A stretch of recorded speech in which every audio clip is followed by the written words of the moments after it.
जय हिंद दोस्तों। आज हम चर्चा करेंगे सेना में सहायक प्रथा के उत्पीड़न में जान देते जवान। ये सच में इतना काला सच है, इतना काला है कि किसी को कहा भी नहीं जाता है। हम भी सेना में सर्विस करके आए हैं, लेकिन 35 साल हो गए करीब करीब सेना ज्वाइन करके, लेकिन हमें लग रहा कोई परिवर्तन नहीं आया। अब आम पब्लिक, आम जन समझ ही नहीं सकते हैं उस चीज़ को, उस पीड़ा को नहीं महसूस कर सकते हैं कि उसके ऊपर क्या बीतती है। और इसको ना ही कोई गवर्नमेंट ख़त्म करेगी और ना ही अधिकारी करने देगी, क्योंकि उनके लिए सबसे बढ़िया नौकर, देखो पूरी सेना तो अधिकारियों की नौकर की तरह काम करती है, और पर्सनल उनके लिए ये तो कमांडिंग अफसर चाहे जितना वो रख सकता है। मना करोगे तो तुम्हारे पास मना करने के ढेर सारे ऑप्शन में ऐसे लोगों को भी, मेरे सामने ऐसे केस हुए जिसको नौकरी छोड़नी पड़ी। मतलब जो मना कर देता है, जो पहली बार मना कर देता, वो जान लेता कि मेरा प्रमोशन तो होगा नहीं कभी। वो इस हिम्मत में मना कर देता कि चल ठीक है, नौकरी चली भी जाए तो कोई बात नहीं। उसी कंडीशन में वो, जिनकी घर की परिस्थितियाँ या जो बच्चे थोड़े छोटे जाते हैं, मैं देखता हूँ 17.5 साल, 18 साल, 19 साल, भाई 20-21 का जाएगा तो थोड़ी उसके अंदर तो थोड़ी हिम्मत होती है। और फिर घर की परिस्थितियाँ सब कुछ करवाती हैं। घर पे आपको पता ही है, कोई रिश्वत दे के गया होता है, माँ बाप मानने को तैयार नहीं होते, ऐसा क्या होता होगा वहाँ, अब वो क्या बताए।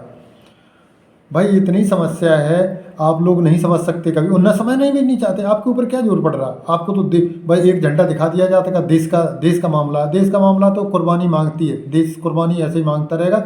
अंग्रेज थे तो किसी की कुर्बानी जा रही थी, अंग्रेज चले गए तो तब भी कुर्बानी जा रही है। ये कुर्बान नीचे वाले होते रहेंगे, आप लोगों को कोई फ़र्क नहीं पड़ता है।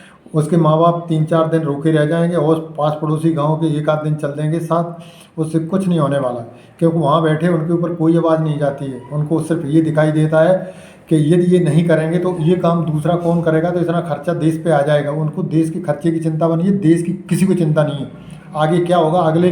अब तो ये थोड़ी बातें सामने आने लग गई हैं, क्योंकि आप मोबाइल का ज़माना आ गया, रिकॉर्डिंग वॉर्डिंग बात कर लेते। नहीं तो पहले आप समझ सकते हो, पूछ लो जो आपके यहाँ रिटायर गए हो कि किनका, जो कोई टेलीग्राम मिलता था उसको छुपा लिया जाता था कि तेरी माँ मर गई है, टेलीग्राम तब देना है जब वो जान ले 3-4 दिन हो गए। इसके बाद कह दो कि आप क्या करेगा जाके, यार 13वीं भी होने वाली है, अब तो बस पैसे भेज देना, तब जाओगे 5-6 महीने में इकट्ठे चले जाना।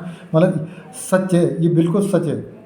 और मैंने तो क्या बताऊँ, मरते देखा है, लेकिन आपको सिर्फ अरे तुम ऐसा करोगे क्या, तुम देखने देखने भी तो देते नहीं है। क्यों क्यों वजह क्या मरी बनी है? उसके गांव का लड़का हो, चाहे सगा चाचा का लड़का हो उसका, और चाहे सगा भतीजा हो, उसको देखने ही नहीं देंगे कि वजह क्या है, कारण जानने ही नहीं देंगे, सब चुप कर देंगे, बस कोई बोलेगा ही नहीं। ऐसी गुलामी, बस वही है, सिर्फ अंग्रेज़ों की तरह गुलामी है सेना में। बिल्कुल फैक्ट बता रहा हूँ, नहीं चली जाएगी नौकरी तुरंत 1 मिनट में चली जाएगी। सिर्फ ये कह कि तुम देश के गद्दार हो, इतना ही कहना, पूरे देश में गद्दार हो जाएगा वो। और कई, और जो अफसर नहीं भी चाहते ना, वो चुप रहते हैं, मन से तो चाहते हैं कि वो ना हो, ये गंदा काम है। सच में कई अफसर मैं जानता हूँ जो नेक हैं, लेकिन वो चुप रह जाते। क्यों? वो उनका विरोध करें तो कौन झेलेगा? उनको भी तो नौकरी करनी है यार, उनका भी प्रमोशन रुक जाएगा। और जो जवानों के ज़्यादा क्लोज रहता है उनका प्रमोशन होता भी नहीं है, ये भी बिल्कुल फैक्ट है। वो जानते हैं इस चीज़ को, हम लोग भी जानते हैं। हमारे एक बिल्कुल अच्छे अफसर थे, और उनको मैंने कह भी दिया था कि मैंने कहा सर आपका प्रमोशन इसलिए नहीं हो पाया क्योंकि आप जवानों के ज़्यादा क्लोज रहते थे, यही कारण है। वो चेहरा देखते रह गए, उनका प्रमोशन नहीं हुआ, और इतना नाइस अफसर थे, क्या कहा जाए।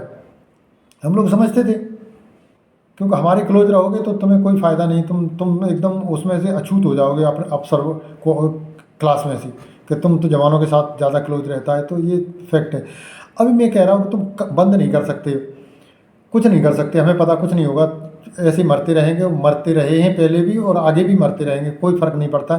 फ़र्क पड़ता है उसके परिवार वालों पे।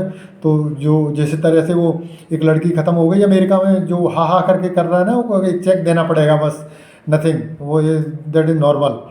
तो वो ही उनके लिए है कि चेक देना पड़ेगा, जो बीमा है वो बीमा दे देंगे और क्लोज कर देंगे। उसने आत्महत्या कर लिया, उसी के साथ कलंक लगा दिया। ये सेना की नहीं है, हिंदुस्तान की पूरी आदत है कि जो मर गया उसी के साथ लपेट दो पूरा। और सेना में तो क्लियर कट कोई मुंह भी नहीं खोलता, दूर दूर के होते हैं सब। और खोलेगा भी तो उसकी पूछने वाला कौन है, कौन खुलवाता कौन है मुंह, तो तब खोले जब वो कोई खुलवाने वाला हो। तो कम से कम इतना तो करो कि आप जहाँ बड़े बड़े बोर्ड लगाते हैं ना भर्ती दफ्तर में कि टूल पकड़ाते हो, नेवी, एयरफोर्स और आर्मी, और ऐसे टूल लगा के डांगरी पहन के लगा था हवाई जहाज यही उड़ाएगा जाके, तो आप वहाँ पे लगाइए बूट पॉलिश करने का भी। और एग्रीमेंट क्यों नहीं कराते हो? आप जब जाए तो कहो तुम्हें बूट पॉलिश करनी पड़ेगी, यस या नो, नो तो वापस और यस तो अंदर।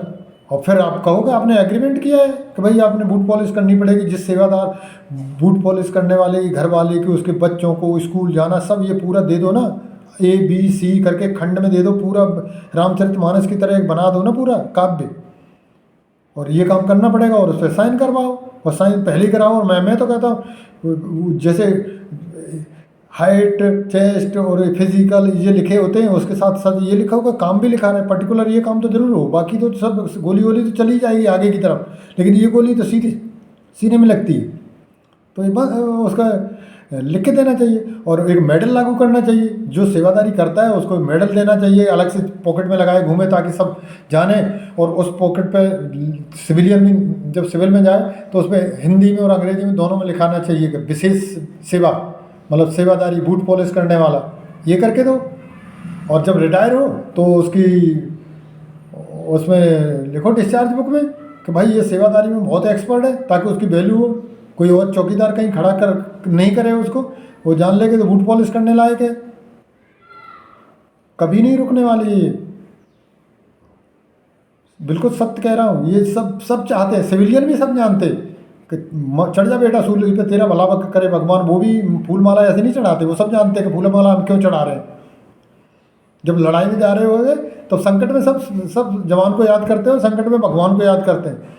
और बाकी बेटा किसी से नहीं, तुम्हारे माँ बाप से लेना देना नहीं, उनकी क्या कंडीशन होती है गाँव में चल के देख लो, सब लूट मार पे रहते हैं। तो भाई दर्द तो है, और ये दर्द जाएगा नहीं। लेकिन हाँ, पहले आप करा लो ना, एग्रीमेंट करा लो, लिख के दो। एडवर्टाइज करते तो उसमें लिख के देना चाहिए ना, पेपरों में निकलना चाहिए कि बूट पॉलिश लागू है, कंपलसरी है, वो करनी पड़ेगी। और उनकी डांटें सुननी पड़ेंगी आपको, नहीं तो मारे भी जाओगे। उनकी धमकी आप कौन घर में करेगा, तो ब्लेम करेगा तो वो तो वैसे ही मर गया। और घर में भाग के आ जाएगा तो कहेंगे अरे देश से गद्दारी करके आ गया, तू तो बेकार है, कायर है। तो वो कहाँ जाए, वो तो घुट घुट के मरता है। तो भाई दर्द है, कह दिया। अच्छा लगे तो आप शेयर कर देना, बाकी आप अपने पास रखो सब, कोई बात नहीं है। अंग्रेज यही करते थे, और अंग्रेज चले गए तो क्या गुलामी थोड़ी ख़त्म हो जाएगी यार। गुलामी शब्द तो आज़ादी के पहले आया होगा, आज़ादी तो बाद में ढूंढी है। चिंता मत करो, नंबर सभी का आएगा। जय हिंद।